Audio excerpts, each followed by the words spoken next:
Are you one of the 70% of runners suffering from shin splints? I'd like to show you something you can do to both recover from the shin splint and then prevent it from coming back. So this is something you can do before or after you run. It's called sitting on your feet. And you really just want to come down, relax your feet, and then sit back. If this is not comfortable for you, please get a pillow, mat, something soft. Put it between your seat and your feet. You should be able to sit with no pain or pressure. So that's really important. So progress to this full range, but you could hold on to something. If I can only do one leg, that's no problem. Okay, so it's important to modify, but this should be very comfortable.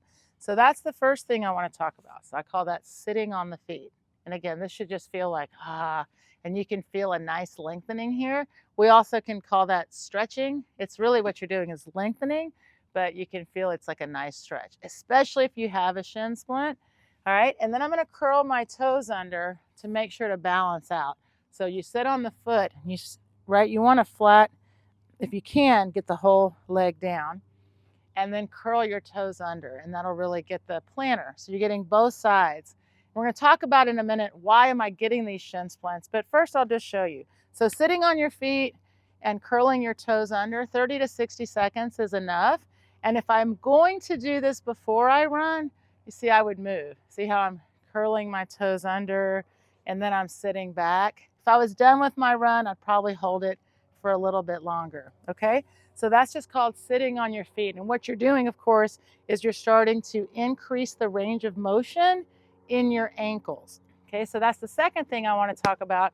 And look, I'll just start seated. There's something that you can do seated. So you can be sitting on the ground, sitting at your desk, but it's full range in my ankles. Okay, so I'll start seated, but ankle circles, just very simple to get started. And this is what you want is when you run, it's called having a floppy ankle. So ankle circles seated. I usually do them, by the way, in my warm-up. So if you follow warm-up 1, right, you'll see that I'm already telling you, let's get those ankles warmed up. So ankle circles unweighted, seated, laying down, okay? But then also standing to make sure that I have full range of movement, of motion. So standing, I'm going to roll my ankles out, right? So I'll go like that. My ankles are going to roll out. You can do one at a time. Please keep the knee bent.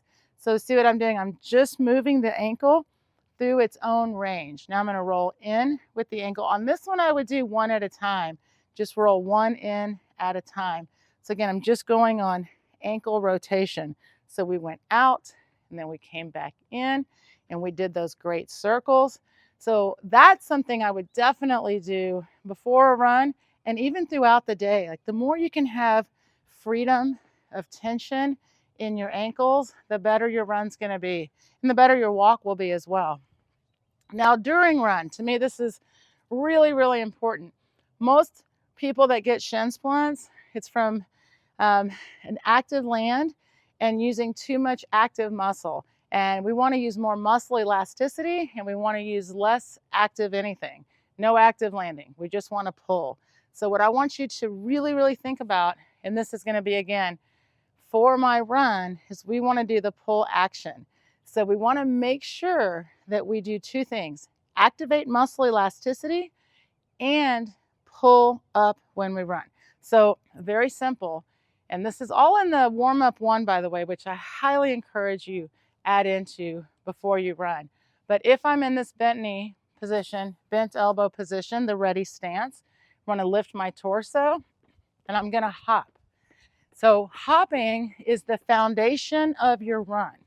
So from the hop, I want to pull up, up, up, up, up, up, up, up, up, up. You see, I'm just pulling my foot up from the ground, not trying to pull very high, more important to pull at a good cadence. So I use the elasticity. This is why people talk about cadence.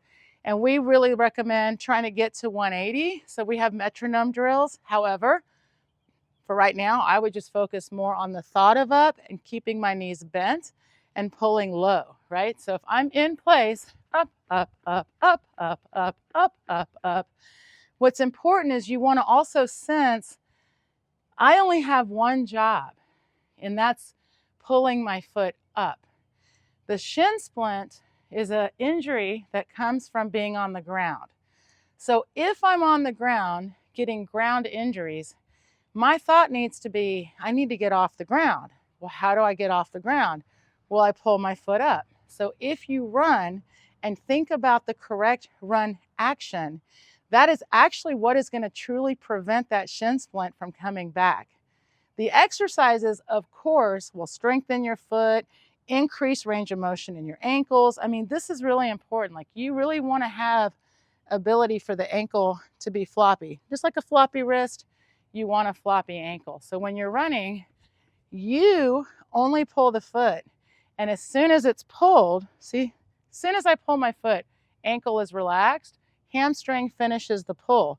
What's important is not only does my hamstring finish the pull, gravity brings my foot to the ground. Your hamstring lets go of your foot, and then the rest of the movement, right? So if I was in flight, pull my foot, this leg will travel. Don't worry about it. It's not your responsibility. And then the foot will drop. And as soon as the foot drops, you need to pull it up. You have one job. So if you're thinking about reaching, if I'm thinking about striding out, if I'm thinking about my feet, if I'm thinking about what are my feet doing, then what are my legs doing, then you're going to start reaching your foot. Don't worry about it. You only have to do one thing, and that's pull up. And it's funny. I say up, up, up, up, up, up. That's mine, because it's really hard physically for me to say pull, pull, pull. And the direction I want to pull is up. And the lift of my torso needs to be up. So if I'm running and I'm lifting up, up, up, up, up, up, up, up, up, then I'm going to reduce impact. I'm going to use elasticity. I'm going to also let go of my foot. Once you've pulled it, who cares? Pull the other one, and then just pull the other one. It's like a hot potato. It's a change of support. So with the best part, guys, it's not about running faster. It's about being more efficient. And then running faster is a byproduct. Byproduct of running with efficiency is you'll run faster and also with less chance of injury. It's great, right? That's what you want. So if I'm hurting, if I have a shin splint, I'm going to do my exercises. I mean, that's really important. I really want to make sure that I have that range of motion in my ankle, modify as I need. I'm also going to make sure I do my elasticity hops so I feel comfortable using muscle elasticity, keeping my knees bent, and that's the drills. Warm up 1, really helpful for that. Or the Run RX Reboot, also really helpful. And then, of course, practice running. Up, 2, 3, up, 2, 3. That's truly the way to let go of reaching. And if I think, how do I travel? If I think I'm supposed to reach my foot, see, I'm not going to go anywhere. So get in the habit of pulling in place. How do you travel? You got to fall. How do I fall? Lift. Off you go. So I love the questions. You guys have been asking questions. Please keep going. If you have not subscribed, please do. If you have, thank you. And share this. There's a lot of runners out there with shin splints. In fact, I've now been a coach for 35 years.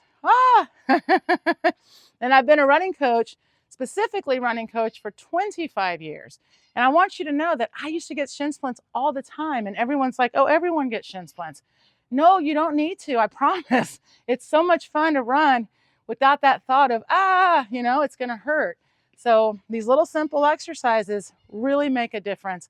But honestly, the most important is if you start using elasticity and doing the right action in your run, pull your foot up, that's how you let go, right? We want to not have a kickstand. We want to have a wheel, feet underneath us. All right, guys, looking forward to the next topic. Have a great run.